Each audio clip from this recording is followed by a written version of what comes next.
We recall tonight is the liberation of Warsaw. That was also 40 years ago. In Poland, ABC's David Ensor met a man.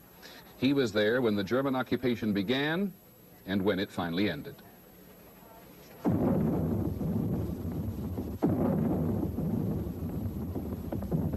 As the Germans bombed Warsaw in September 1939, the last Polish radio broadcast was a piano nocturne by Frédéric Chopin.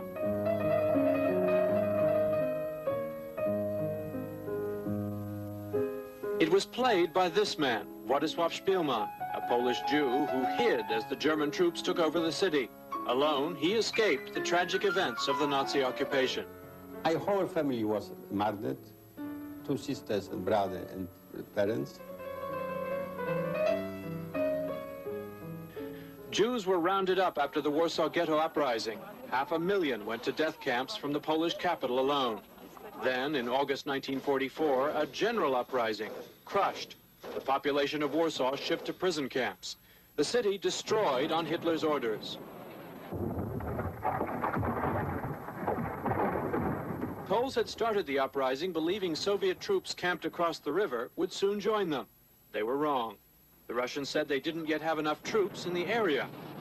The attack by the Red Army and Polish partisans finally came on January 17, 1945.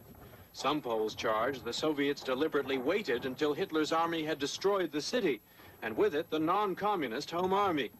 Behind the retreating Germans, the liberators found a smoldering moonscape, a deserted wasteland.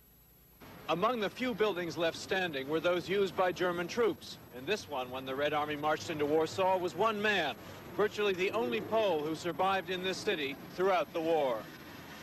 He was the musician, Władysław Szpilman, who had kept one step ahead of the Gestapo with the help of countless Poles and one German officer. He remembers when a German captain found him, but promised to help him. You are a good man. You must be from Austria. Yeah, Austria is so good. He told me, no, I'm a German, but it is for me a terrible thing that I'm German. The German was Captain Willi Adelbert Hosenfeld, who brought him food and a coat against the cold and showed him where to hide safely. Szpilman played for him on a piano they found in the building.